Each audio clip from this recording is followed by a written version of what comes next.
Bienvenue pour cette nouvelle vidéo de la newsletter en direction du train, dans le train qui va en direction de Paris. Cette semaine, nous lirons la Sidra de Behar al-Lotecha, dans laquelle nous allons lire le devoir des enfants d'Aaron d'élever les flammes. Littéralement, Behar al-Lotecha et hanerot, lorsque tu élèveras les flammes. Et il est légitime de se demander pourquoi est-ce qu'on n'a tout simplement pas demandé lorsque tu allumeras, comme on fait chacun. Effectivement, le fait est que lorsqu'on allume, les flammes s'élèvent. Mais le geste premier, c'est un allumage.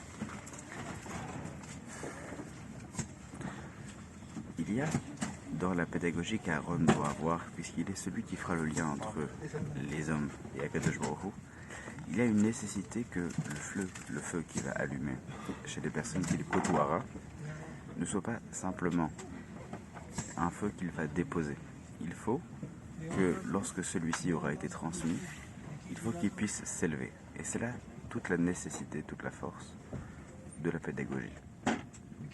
Il faut que lorsqu'une personne donne un enseignement, que celui-ci ait pour objectif d'élever la personne, pas simplement de le poser ainsi.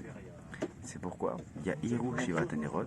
Alors à ce moment-là, lorsque les flammes auront été élevées, les 7 flammes, c'est-à-dire toutes les flammes qui composent le candélabre, pourront alors éclairer en face du candélabre.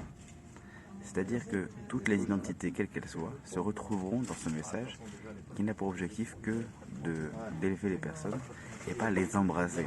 Parfois, lorsqu'on enseigne, on écrase, on embrase, on humilie, on brûle, alors que l'objectif premier, c'est d'abord et avant tout d'élever la personne. Et lorsque ça reste objectif premier, que se passe-t-il? La flamme s'élève et toutes les catégories de personnes qui correspondent au spectre des ennemis Israël qui se trouvent dans l'intérieur du chandelier, toutes les personnes possibles, loin ou proches, toutes les personnes se sentent concernées par ce message-là.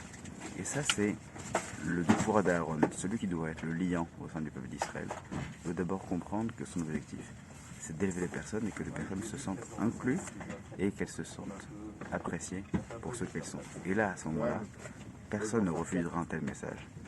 Les flammes s'élèveront et éclaireront autour d'elles. Shabbat Shalom.